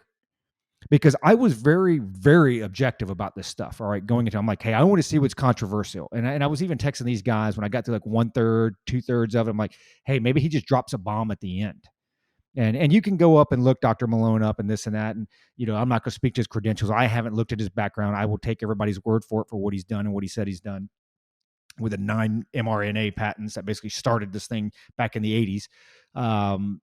But I didn't see anything that Dr. Malone said. I mean, his whole premise on everything was like, hey, look, there are a lot of correlations out there. There's a difference, right? Correlations, causation. So he's like, there are a lot of different correlations out there that need to be looked into. And his bottom line was, this is a conversation that you need to have with your doctor. And he brings up a lot of facts and he brings up a lot of statistics. And Joe Rogan even presses him on it. And he even flip-flops back and forth a couple times. Are you saying this? And he's like, no, I'm not saying this at all. What I'm telling you is, this is the observation. There is some correlation there that, it happened along with this. Can you say it was because of this? I don't know. The data's not out there yet. But what he does is he brings up a bunch of data points that need to be looked at. And that's the problem that I have with the CDC, the government. As I see, Moderna was approved today, right? And, I'll use a prime example. And again, you can go check this out and go research or whatever. I've done my, some of the reading that I've done it, and I encourage folks to. I know he's a I say that right, tongue in cheek. He's our competitor. He's our competitor. Our YouTube, Spotify competitor. Like we're like the chewing gum on the bottom of his shoe. Watch But out, Joe Rogan. yeah, exactly. But he throws it like the vaccine. He's like, why do we have so many folks that are catching the Omicron variant when they keep pushing vaccines and boosters? And it's funny because I remember this argument for the left when they said boosters, why do we need them? And they're like, because it's just like the flu, right? And I was too dumb to put two and two together. They kept, well, because it's just like the flu. The flu changes every year, so you need a new one. It's the same vaccine that was created for V1. That's why people with Omicron are catching this. This vaccine, okay, rephrase that. If you consider it a vaccine, because we've gone through that, but maybe this is why it's not an effective vaccine. It's an effective vaccine for, I guess the Alpha, Bravo, or whatever in the hell the first two variants were, but it's not an effective vaccine for Omicron because it was created for the first couple of variants, the original and the follow-on. It was not created and has not been updated. When you go get your booster, this is a fact from everything I can find, it is the same vaccine. It is the same shot. And so what happens is, and then this is how he explains it, is okay, boom, you pump that spike protein in your body goes haywire, and you start, it goes nuts to go fight V1, but V1's not out there anymore, right? So all of your body's resources, it's like trying to fight a two-front war. All of your resources are pushed to the east. The enemy's at the west, man. And and again, he doesn't blame this on that, not from what I took of it. He's like, hey, there's some correlation there, right? People are catching because of what he was bringing up, and he had all the data, and you can go listen to it, that, hey, when folks are getting vaccinated, getting boosters, it's like within, 4, 5, 6 weeks that they're catching the Omicron. Why? Because your body's freaking out. It's going back to producing all this stuff to fight V1, and we're on V5, V6, V7 of this thing. He also brings up some other things. Again, there's some interesting points here. He brought up the Hasidic Jews and talking about the change in menstrual cycles. And, so he didn't sound like a complete pervert. He gave some backstory to it. He's like, hey, the Hasidic Jews, they struggle to keep their population. So they are very in tune to menstrual cycles, ovulation, this and that, because they need to grow, right? You need to procreate, kind of like what Luke was talking about with the pandas. You have to be able to procreate and in order to grow. See how I tied that in there? Man, I got lucky on that one. But, you have to, so that they pay attention to, that type of data. And they're like, hey, there are issues here because lipids from the vaccine are making it into the eggs, and it's drastically changing the menstrual cycles of these women in the Hasidic Jew population. Again, correlation, right? He's like, and Rogan pushes, are you saying? And he said, no, I'm not saying that at all. He's just like, hey, this is coming because of this. It's something that we need to look at. And so again, those are conversations that you have to have with your doctor. And, I'll sum up the entire 3 hours of that interview. That's what it was. It was just, the guy must have brought out 50 points. I'm like, man, this is pretty valid. And I've gone, and I think I even posted one, or maybe posted two on the blog. I've even gone through to check this stuff out myself. They're like, okay, let me find out. Maybe the guy is a little, off center or whatever. Dude, the data is there, and you're now starting to see it. You're starting to see it with the Johns Hopkins study. Now you've got, what country was it in Europe that said, hey, we're declaring an end to the pandemic. It's over. We got to move on, right? Denmark. I think they did that yesterday or what have you. So, you're starting to see this data start to sift out, and I was angry at the Johns Hopkins thing because we have been preaching this for 2 years. It's 6th grade science. It just doesn't make sense. And when you get to the vaccines and you get to the boosters, and again, I'm not telling you to get it. I'm not telling you not to get it. That's between you and your doctor. And that's basically what he says. It's like, hey, look, go talk to your doctor, know what your risks are. There are certain populations I would probably say, go get it. What he does say is like, hey, if you're in that child population, the MSNBC, I think Josh even tagged on Twitter. They put out false information that if, kids under 18 or whatever, that if you're under 18, you don't get vaccinated, that you're going to have a severe case of Omicron.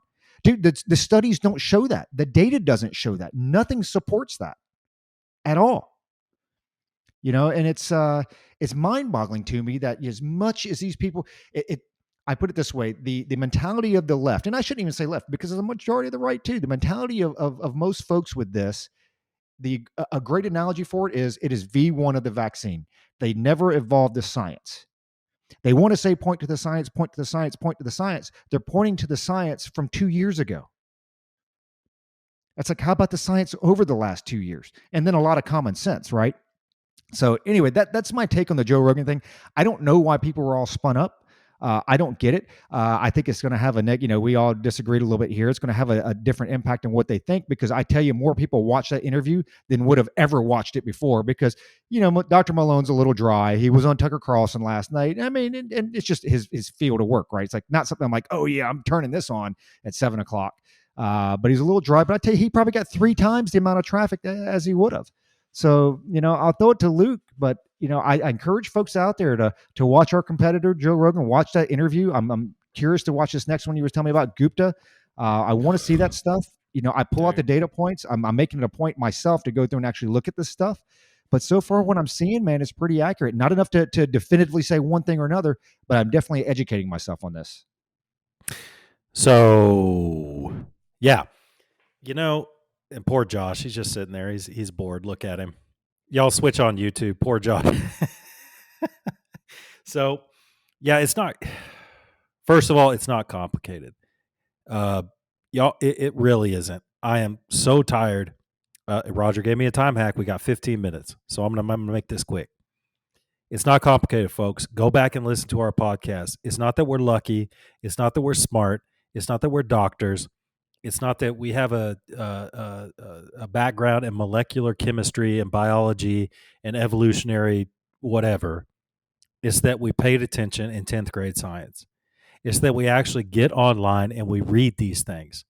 We look into the facts. And you go back to, although the audio quality is bad and we cussed a lot in the first, 15, 20 episodes, which we've endeavored to persevere to cuss less, and we're getting our audio better.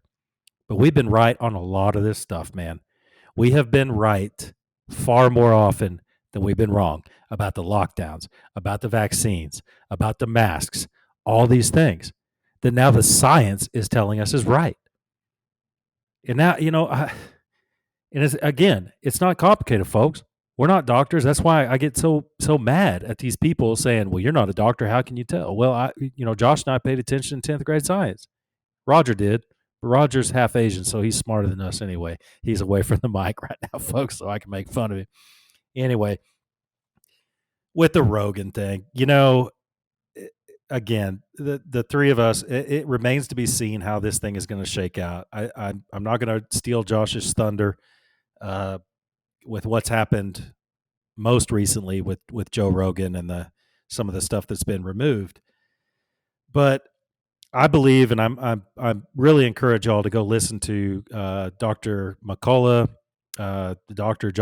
Roger was talking about, and Sanjay Gupta, because in my opinion, I think they're going after Rogan because of how the podcast with Sanjay Gupta went, not with Malone, because Joe Rogan simply conducted journalism, asked Sanjay Gupta a lot of questions that Sanjay Gupta could not answer, and made him look like an absolute fool.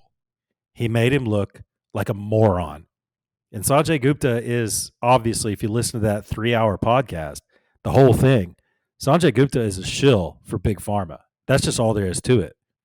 He is out there hawking vaccines and boosters. That's it. Joe Rogan, he's not per se a journalist. He acts like one. He asks questions. He stays objective. And if you're full of crap on that podcast, it's going to come out really, really quick, because Joe Rogan's done this a lot. He's up to like 2,000 podcasts now, 2,000 episodes. That's a lot. He has it down.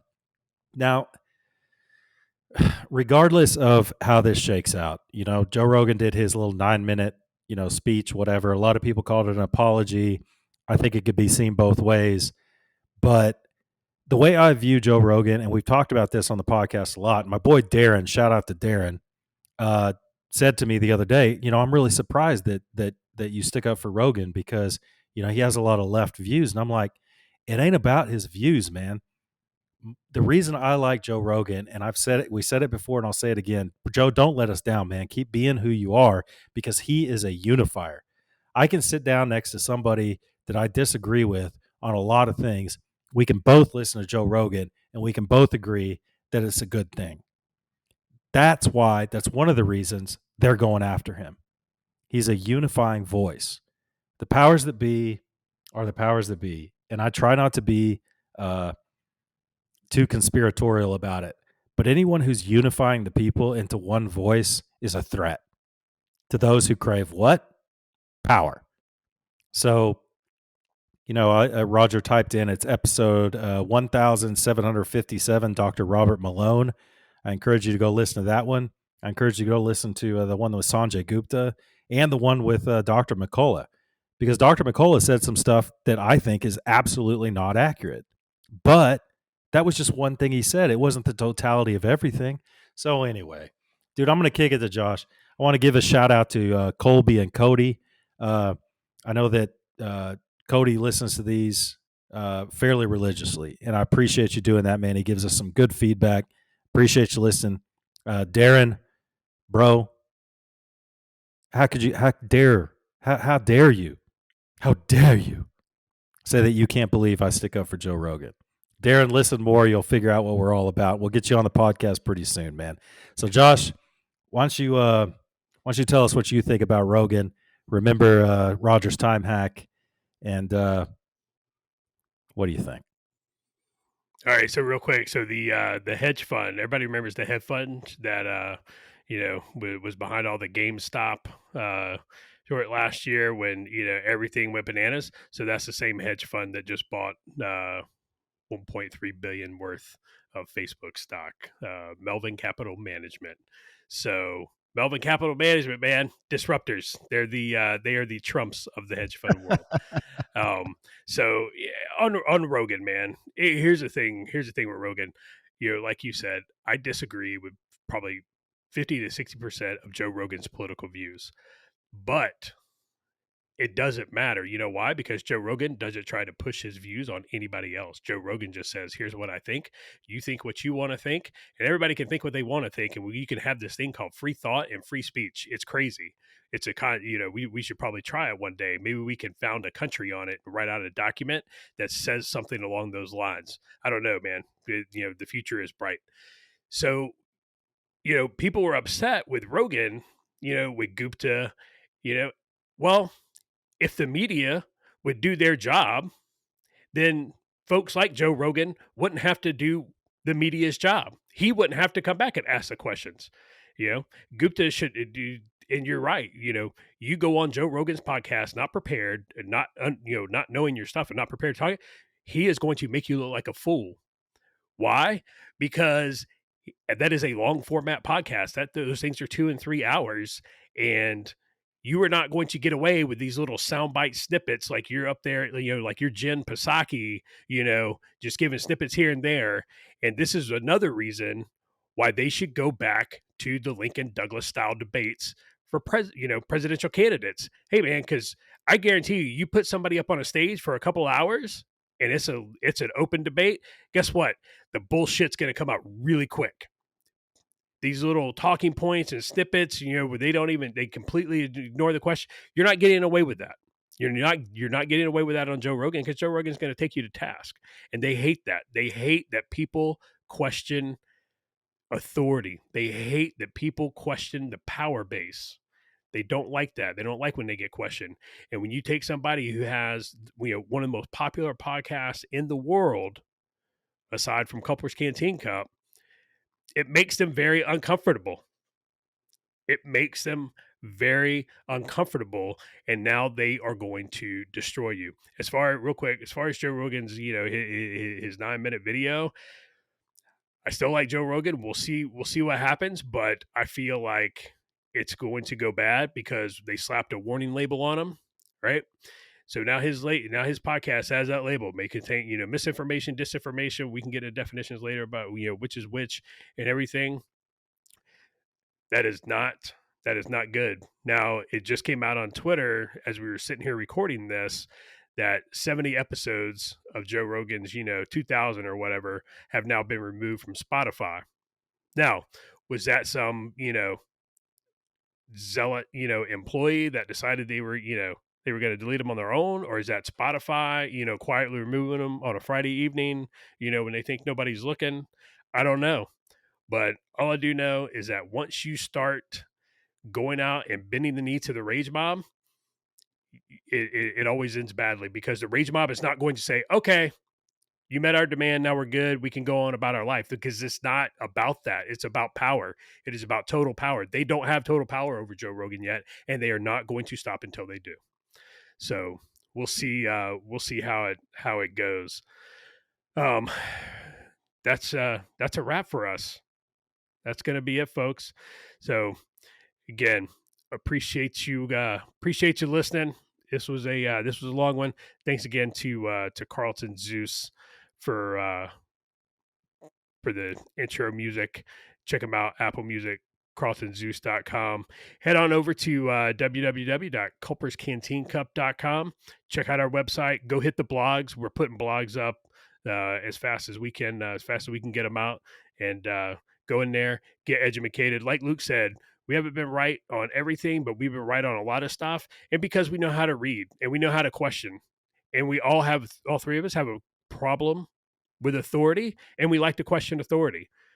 And that's what a lot of people haven't done the last 2 years. They've just done exactly what they were told, which generally never ends well. So everybody reach down, grab your cojones, and start questioning that authority and start pushing back. Until next time, keep your canteen cups tightly secured and keep them full of some good whiskey.